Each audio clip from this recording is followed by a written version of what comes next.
ফারিয়া ইসলাম জানতে চেয়েছেন, কোরআন মজিদ কি শুয়ে শুয়ে পড়া যাবে?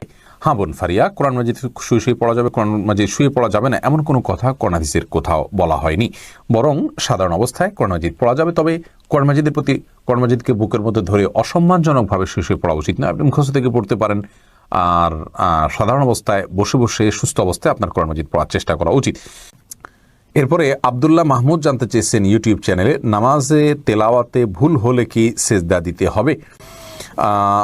দেখুন, নামাতে যদি তেলাওয়াতে ভুল হয় তাহলে সেজদা দেওয়ার ব্যাপার নাই। আপনার ভুলটা হয় অর্থ বিকৃত হওয়ার পর্যায়ের ভুল হবে না, তাহলে তো কোনো অসুবিধাই নেই।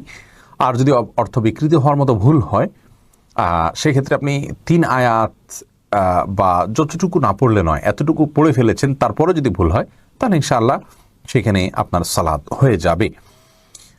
কোনো কোনো ক্ষেত্রে অর্থ বিকৃত হওয়ার মতো ভুল যদি হয় তাহলে সেক্ষেত্রে আপনার সালাত হবেই না, সিজদা সাহুতে এটি কুলাবে না।